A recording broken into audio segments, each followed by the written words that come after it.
All right, we are live. What's up, Gunther? Gunther, you seem to be the only person here. Hey, what's up, Captain Crunch?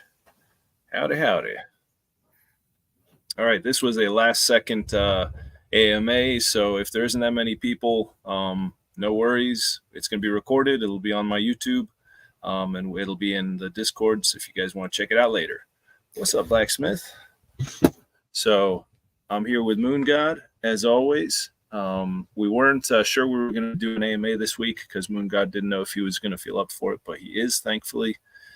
So we're just going to do a short one as well because he needs to go in about 20 minutes. So we're just going to get to the point and answer any questions you guys have and give you the month's numbers for March.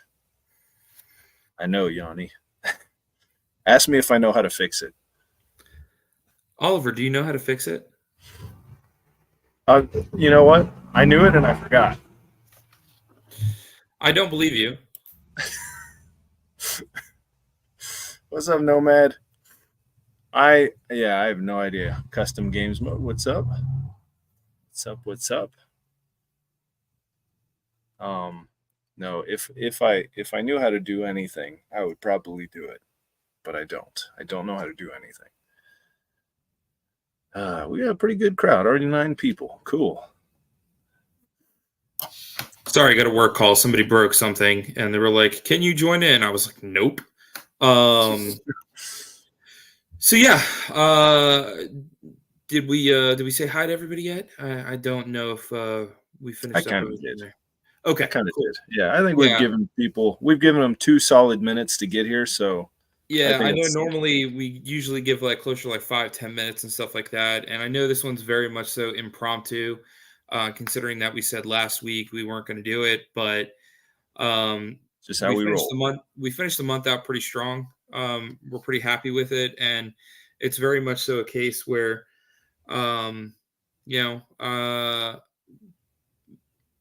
things considered, I'm feeling pretty good right now. I know it's weird to say, but I just wanted to kind of pop on, give you guys the update with the numbers.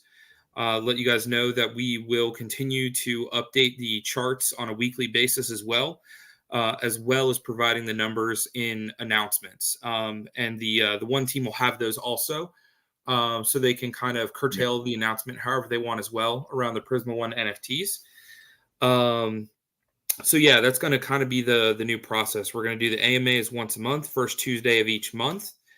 And then every single week, we'll be doing effectively just announcements in both the Prisma Discord as well as the One Team Discord, to make sure that everybody's got those weekly numbers. And I see our backgrounds changed because Greek popped in, like the absolute gentleman that he is, and has fixed it up for us.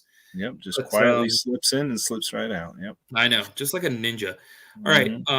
So yeah, we'll go over the numbers really quick. The first numbers are going to be how we did last week. And there will be some slight differences regarding the performance from last week versus the end of month performance, just simply because, we have 2 extra days of trading effectively, or like a day and a half of trading. Due to the fact that it's 4-2 UTC is effectively when those weekly numbers are pulled. So yeah, just to kind of jump into it really quick here on the race side of things for last week, we had a total profit of $315. Without compounding, that was basically 1.12%. Total with compounding, when accounting for the total value, is 2.33% with a win rate of 30 over 30. So we were 100% win rate again. So very, very great week there to finish that strong. Not over the top high or anything crazy like that, but still absolutely within the range that we wanted to be in on the race side of things. All things considered, that's a very good week to kind of have there to kind of round out the end of the month.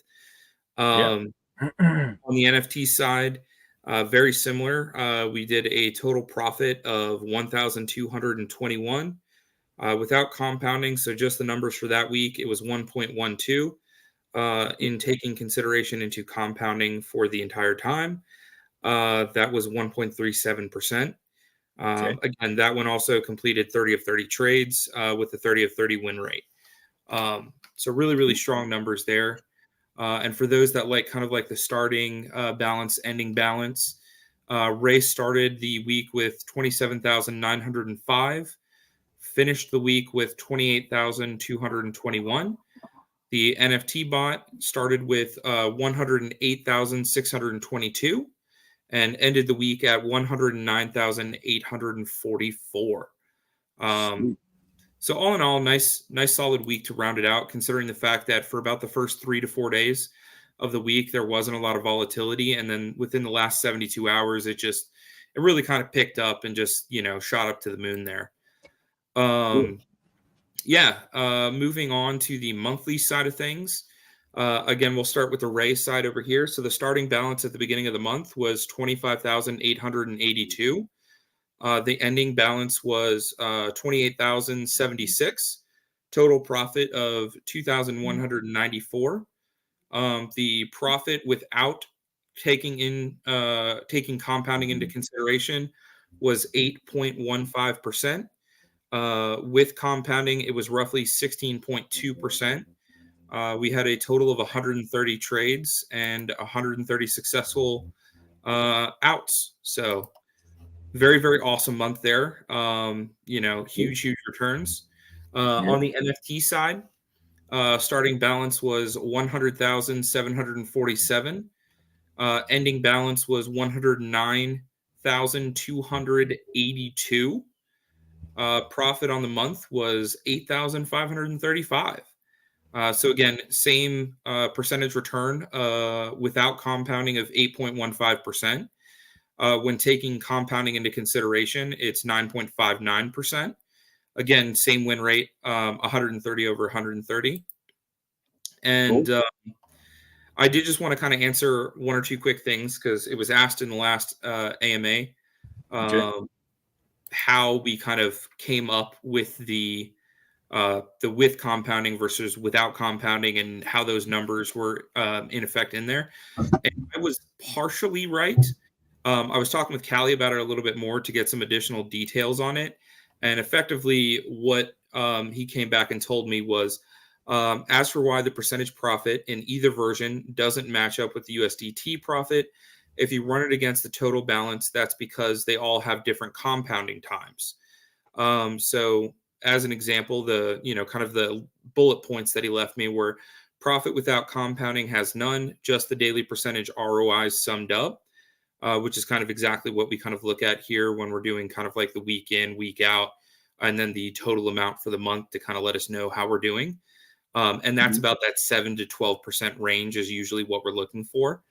Profit with compounding has the full compounding since the start of the fund, which is why we see a difference between the compounding on the Ray side of things versus the NFT side. Is we had about, I think it was about 2.5, maybe 3 months before the NFT side kind of rolled up. And then we kind of just funded it a little bit faster than we did with the Ray side of things.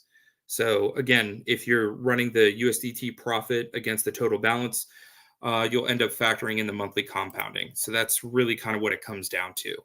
It's just a little bit more of a complicated process regarding like how the numbers pan out, but that's basically what it comes down to is that, when we're taking into account for compounding, we're taking into account the entirety from the inception of the fund, basically is what it comes down to. So, all right. Yep. All of that is going to be, presented in an announcement as well, too. So anybody that wants to kind of reread that, because I know it kind of, went through it very, very quickly. I've already sent it over to the one team as well in a DM in our chats over here. But I'm also going to be posting it as an announcement as well. And if you guys have any questions about it, you can ask. Absolutely. We'll go over it further. But I know I kind of really kind of just churned through those numbers super quick. So It's quite all right. I think people they just love to hear the weekly numbers, and at the end of the month they want to hear the monthly numbers. We do plan on. I think the plan is to do these once a month. So the next one we do will be the beginning of May, maybe. Correct. Yeah. I guess. Unless something really kind of crazy, good happens or something like that, where, Yeah. come out and we're like, holy moly, in 1 week we did 10%. We might do one as just kind of like a celebratory or something like that. But Yeah. doing it kind of once a month, especially in the period of time kind of leading up to the relaunch of V2, with 4 token recently coming out as well. There's a lot Mhm. of other stuff that I know both sides of the teams are really kind of busting their butts on, so to speak. And Yeah. so this kind of even if it's just temporary, makes it a little easier on both teams, so to speak. Yeah. Yeah. Yep. Yep. And I mean, Moon God, you can always message me anytime, and we can do these last second because it's not like it takes me a long time to set these up, which is what happened today. Yeah. So we can always do like a last second one, and if you guys can't catch us live, you can always watch the recording on YouTube. Yeah. But And yeah, yeah. and I did just want to say really quick, and this is kind of what I was bringing up a little bit earlier, um, regarding some of those percentages, the compounding, things like that. Um, Part of the reason why the compounding seems off between the Ray side and the NFT side, to delve a little deeper into that as well. We have to remember that we didn't originally start trading with all of the funds on the NFT side. So it was very much so a situation where it ramped up, and the Ray side effectively had the same thing as well. It was a much more um, steady process because we originally put the full amount just right in straight out the gate. Versus the NFT Right. side, we started off with a much smaller amount, slowly worked its way up, and then just kind of went from there. Yeah. Um, so yeah, that's part of the reason why the compounding seems a little wonky on both sides, is that we did some adjustments, with the V1 bot originally trading for Ray.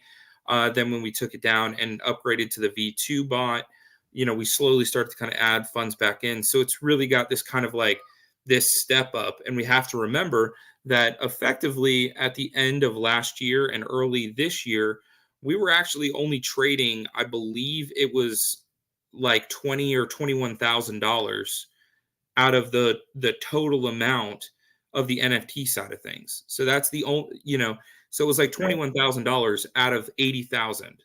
So we had Right. about 60,000 that wasn't doing anything. And that was Mhm. the big difference there, is that we're trading for a much smaller chunk as we were kind of slowly putting funds in and allowing ourselves to kind of be able to track and trace how the bot was doing, to make sure we didn't have anything go sideways on us there. And so that's why some of these numbers are going to be a little bit wonky in the beginning here. But as we kind of allow the bot to continue to do things month over month, we're really going to see a lot of this kind of come into place. And, we hit right inside the marker that we were looking for, did a little bit over 8% without compounding taken into consideration. So yeah, it's exactly where we kind of want to be within the given month. Is that 8% is a nice little sweet spot to kind of hit there. We're looking for like that 7 to 12%. And the reason for that is because we're compounding over the entire year. That 8% actually ends up being closer to, I think, like 16 or 17% when you take compounding into account. So it really kind of shoots up, instead of it being a situation where we're looking at it like, okay, we've done 1 week, we're pulling funds, we do another week, we're pulling funds, we do a third week, we're pulling funds. It's like, no, that's all compounding up. And that's one of the positives, again, of us not doing like payouts every single month or even every single quarter. Is like, we have a large reset, yes, at the end of each year, but it allows that year to accumulate so much more as time kind of goes on, and as we're Yeah. able to allow it to do its thing in compound. So yeah, even if we did Yep. 2% every single week, that compounding on 2% every single week, because again, we're doing all of these small little transactions, you know, effectively we did 130 trades on the month. It Mhm. compounded after every single one of those trades. So even if one trade did $20, that's $20 that's being compounded there. So Right. Yeah. It's really going to add up as time goes on. And like I said, that 7 to 12% is what we're looking for when we're not accounting for compounding. That's Yeah. kind of the range that we're shooting for each month, is about 7 to 12% without taking compounding into effect. And we hit, I believe it was 8.12%, 8.15. So Yeah. slightly wrong there, 8.15. So we're right in there. And when you're compounding at that 8.15 every single month, when you're doing it multiple transactions, it ends up being closer to, I think, like 15 or 17% is what it balances out to each month when you take compounding into account. So, like I said, with the Ray side of things, technically, when we do compounding, it was 16.2% is what we earned on the month. So it's right in that spot that we're kind of talking about, where Oliver brought up, like, hey, we can do anywhere from like 15 to 30% in some of these months, because all of that compounding kicks in. So it's, some pretty big numbers in there. Yeah, and you guys are like taking as low of a risk as possible. So, Correct. Yeah. long term, this is a very, very positive outlook. Yeah. It's just, this is how real investing is done. It's not the get rich quick crap that just ruins you. Yeah, and that's one of the things on our side over here where, again, it seems like some of the numbers that we provide seem, very much so off kind of in this weird nebulous like mid-range where it's like some of these people are talking about like, yeah, we're doing like 22% or something crazy like that. And it's like, for us, we looked at it and we said, okay, what is a super, super safe value that we can have that we can, almost guarantee that we're doing on a regular and consistent basis? So our goal was to hit anywhere from like 1.5 to 3% each week is kind of what we're shooting for. The last week we did 1.12%, so it was a little bit lower, but we had another week earlier on where I think it was like 5 or 6% or something like that. So it totally made up for it, Yeah, yeah. and That's it. So, like, some months will be like this month where it was like 8.5%, and some months will be like January where it was 30%. So exactly. And it'll February even was out. up there as well too. Yeah, So January was like 31%, February was like 30%. So it's like yeah. we're gonna have crazy months like that every once in a while here. But yeah, it's a situation where we want to make sure that we're being, very, very safe about it. We don't want to do anything crazy with it. We're really gonna let compounding do its thing. Mhm. It's absolutely what makes people money, and we don't have to be, degens about it either. We can be very, very smart, very, very safe, make sure we're making the right plays. Even if it seems like some of these trades are smaller, one of the big things that we're looking to do is ensure that we're getting in and out of the right trades. On top of that as well, there are going to be some weeks and possibly even some months where we don't beat the market. Where like just holding Ethereum would have been a better play. That was something that was kind of brought up a little bit earlier in March, Mhm. and it's very much so a case where, um, that's going to end up happening sometimes. Where it's like, the month of March we did 8%. Ethereum over the month of March could be at like 13%, and it's like that's Yeah, fine, yeah, because we're going to have some other months where Ethereum is going to be down 7% or 6% or 4%, and we're still going to be at like 7% or 8%, and so that's the consistency that we're looking to be able to provide here, is that we want to hit our markers. We don't want to do anything crazy. We want to continue. And I know this month is a little bit smaller than the other ones. we just had some super heavy hitter months. And, if we take into account those 2 months alone, that actually covered at 61% is what it was at. That covered effectively the first 6 months of trading being yeah, at 10% each month, which is just insane. yeah. We're at 69% so far for the year without anything else being involved, and we just started month 4. That's wild. Heck yeah, So that's what I'm yeah, talking about. And absolutely. like, and just like, I don't know, I just think about my own personal crypto journey so far in the 3 years that I've been investing in crypto. And if I had made profit each month, like, where, especially if it was the amount of profit that this bot has been making, which is like 8% plus monthly, my goodness, I would be doing fantastic right now. Instead, I have not, and I don't know. This is just such a mature way to do it, and it's just like we. I don't know. I don't know anybody else that's doing what we're doing. You know, that's I could wax philosophical about this all day. But anyways, um, I know you need to go soon. Do you want to drop any alpha about V2 potentially? Anything new that people don't know, or Um, that maybe people haven't seen in the Discord? Anything new? so the only thing that I can really kind of drop here, and this is something that isn't associated to like contract or anything like that. I for those that are aware on like the crypto Twitter side of things and crypto in general, there was a fairly large project that was on the Ethereum network that shared our name. Do you want to be clear? They actually, went public with the Prisma name after we did. But it was very much so a case where they were a very, very large project and unfortunately had an exploit, within some of their contracts and the way that they worked. And they're in the process of dealing with around an $11 million hack right now.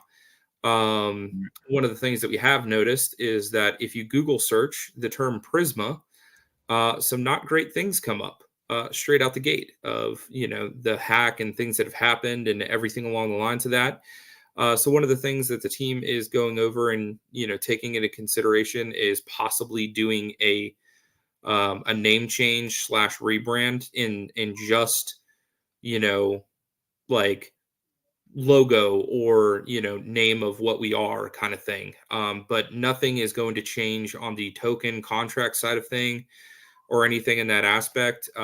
It's something the team is kind of just trying to figure out here, because one of the most brutal things that we'd have to kind of do is we'd have to overcome a quick Google search of the term Prisma and dealing with they were hacked for like $11 million, so that's really not great for us. um but I've never Google searched one token. I wonder what would come well, up. you guys are the only ones that come up. So, but yeah, with the Prisma side of I think One Harmony is, or Harmony One is the other one that comes up. Harmony One, yeah, yeah. Yeah, They have a but pretty good reputation. right, but even with saying that, the Prisma Finance team, I this is not to disparage them or anything like that. It's just it's a case where, you know, considering the fact that we're coming out with V2, um, it's not that difficult for us to, potentially just change name and kind of go from there. So the team is taking that into consideration right now, and just kind of, reviewing options in that regard. Again, we don't have anything against the Prisma Finance team, that unfortunately had that exploit happen, and are dealing with that to the best of their ability. But it does kind of put a little bit of a hamper on our side, having the same name. So Mm. again, if we go that route and we decide to make that change, that is not going to change or adjust anything about the contract, anything about the next steps in the process. We're still proceeding through with contract updates right now and making those changes. We have seen the feedback that everybody's provided. That's why we asked for it within the Discord. And as of right now, we're just finalizing a couple of things regarding, um, the airdrop process. It looks like we're going to head that direction. That's community sentiment wants us to go that direction. And again, we want to kind of follow community sentiment. That's what's got us here in the first place. Um, we haven't finalized anything in that aspect, so there's always some possibility something may change. But you guys have asked for it, and we're reviewing to make sure we don't mess up anything there, and we've got the right process in place to ensure that um, token holders that never got to claim their tokens from the pink sale side of things, and token holders that did get to claim or may have bought after the fact, we want to make sure that we're balancing everything out on that side as well too. Like I said, it's possible there may be some discrepancies um, regarding that, because we can't line up everything perfectly in terms of dropping, certain things like 1-to-1, it's either going to be a 1-to-1 token drop or it's going to be a 1-to-1 dollar value. So that's kind of, what we're debating on right now and like best route to go there. But if anything, this isn't going to be a situation where somebody like, they bought in with $200 and, now they're getting $75 worth. That's not going to be the case. Like if you bought in with like $200, you may get like, $200.03 or something, or you may get $199.98 or something like that worth of tokens. So just to kind of answer that question there, we're just trying to kind of figure out the best way that we can do this to ensure that we're getting as close to that 1-to-1 match as we're looking for here. So yeah, that's pretty much it. That level of precision is why we love you. Yeah, well, we're doing our best on this side over here. I can't imagine it's going to be anything, too crazy. Like I said, it could be a couple of Prisma discrepancy. And we're talking like maybe a few cents at the most. Like I said, nobody is going to, be in a position where they put $200 into the into the pink sale. And then, they got their tokens and then the exploit happened and now they're getting $75 worth of Prisma. That's not going to be the case. We're looking to like narrow down and pinpoint this as much as we possibly can. The only reason why there might be some discrepancy as to the way the tokens are kind of handed out is an example of such would be like if somebody bought in at a slightly different price than what we're considering, like the payout side of things. So like an example would be if we consider each token worth 0.0045, which is what it was when the exploit occurred. If somebody bought it at like 0.00449998 or something, there's going to be a slight discrepancy regarding the way that works. So it's just going to be the way it kind of is. We're going to get as close as we possibly can, but again, we may see a few pennies here or there difference, but it's not going to be anything crazy. Like we shouldn't see, like I said, somebody, bought $200 worth and, you won't even see something where like you bought $200 worth and now you're down to like 195. Like that's not going to happen. Yeah. So just wanted to reaffirm that. Sounds good. And as I said, nothing is changing about the contract.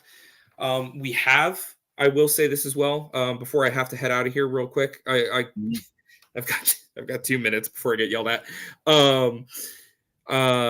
We have gotten some feedback that people do want a little bit more being paid out and a little bit more going into the reinvestment side of things. So with that being said, the team is going through and currently right now reviewing changing the payout structure to 40% going to payout, 40% going to reinvest, 10% going to treasury, 10% still going to the team. So we basically reallocated what would be going to the LP towards reinvest and payout. So we went from 30, 30, 20, 10, 10 to 40, 40, 10, 10.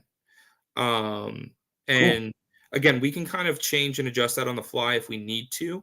But that was just something where we kind of figured if we're going to be doing anything LP wise or anything like that, like say buybacks, we could just do that straight from the treasury. If we really feel like we need to kind of beef it up and give some backbone, we can obviously change that if we need to, but it's something where we wanted to kind of up, the payouts based on, some community feedback there as well too, where people wanted a little more going into the reinvest, a little more being paid out. And they said, well, the liquidity is going to be fine. Even if we kind of have some ups and downs in LP, it should still be okay anyways. So that was kind of the only change that we are considering. And in my opinion, I feel like that's a change for the better. So again, if there's anything that you guys feel like we're overlooking there or want to talk with us about in terms of like, hey, I think 40-40-10-10 is a bad idea. I think you should stick with some other variation of this. Please let us know. We're trying to be as, open and transparent as we go through this process as we can. Mhm. And we have already reached out to a couple of different people regarding peer review, going over our code and just kind of, a couple of other things associated to that as well that we'll get more details on as we kind of get a little bit closer. So yeah, Cool. that's still going to be happening prior to relaunch as well. So yep. Sounds good. Sounds good. All right. Well, if you need to run Moon God, we understand, and I'm going to just talk about 4token for a few minutes. Yeah, that sounds fantastic, man. I wish you guys the absolute best. Go 4token. Thank you, thank What is the price of 4token, by the way? I haven't you. checked that. Terrible. What is it going to start at? I think it's going to start at 4 cents. Dang. Yeah, it's going to be cheap. It's Dang. it's very likely going to do some X's right out the gate, I think. Yeah, I think it will as well. And I think like you know how there was remorse from people not buying the Prisma ones when they were available for 1 BNB. I think there's going to be that same type of remorse with people not having bought in the pre-sale of 4token, because you're literally not paying taxes and you're getting it at 4 cents. Like, because that 4 cents is not going to last very long. yeah, So avoid that remorse. All right. And also the other thing is I'm going to be doing an AMA with Mad Hatter from the Pillars on Thursday. And they have a really big audience. So a lot of people are going to find out about the pre-sale on Thursday. So if you want to do your buys before then, because I think we're going to hit the hard cap after I do that AMA with them. Our hard cap is already halfway met. We raised just under 50 BNB so far, and we're going for 100. So, just some food for thought. You might want to jump on that if you're thinking of making a buy. Don't regret and missing out. and that's definitely one thing I just want to say. It's very few and far between, in my opinion, that projects will go to their holders first with this kind of stuff. So it's very much so a case where, like, please keep that in mind, is that the reason why we give you this information, the reason why we do this first, is so you guys can do your due diligence, you can research, you can look into what we're trying to do, but you guys also have the time to be able to kind of try and get into stuff first. So I know there was a lot of FOMO, like Oliver was bringing up with the Prisma One NFTs, and I just I know we were selling those for 2 months before we really kind of like went public with it. Yeah. And it was a case where, like, as soon as we started, we did, what was it, one outside of the team AMAs? No, there was Two? no, actually, yeah, I think we only did one, because we did one with Greek and then we did one with 100X Club. And I Yeah. think the one with 100X Club is where those things started flying. Yeah, So, and then it was a case where as soon as that happened, we went from, I think it was like 200 or something had been sold at that point in time, to yeah. sold out within a week. Yeah. So it's like, it's very much so a case where, hint hint, wink wink, nudge Yeah. nudge. I'm about to get yelled at, but best of luck, 4token. Get in early. See Oliver. Thank you, buddy. See ya. So yeah, guys, that is it. Like right now, it is still just you guys, the community, that knows about this pre-sale. And I think as soon as I have that AMA with Mad Hatter, it's going to be off to the races. And the other thing that I think of is, like, me and Lucky and Yanni in our group chat are looking at other projects, seeing how they do things. And I mean, honestly, I don't know anybody else that's doing what we do. Like, we are building a name for ourselves, and when people start learning about us and learning, like, the level of integrity that we have, and how, I don't know, we're just doing it the right way and all, whatever. I know I get philosophical and stuff, but I'm just like, eventually the word is going to get out about our ecosystem, and it's going to be nuts. We are still, like, pretty relatively unknown outside of our community. So, but that will not last much longer, I think. Anyways, that is my spiel. So if you guys want to, get in on the pre-sale for 4token, it's going until April 12th, or until we hit that 100 BNB market hard cap. All right, guys. Thank you to all 16 of you who hung out until the very last minute. I really appreciate all you guys. And I think that's it. So, yeah, I got an AMA on Thursday with Mad Hatter. So please check that out if you can. It's going to be in Discord. It's going to be in the Pillars Discord. All right, guys. See ya.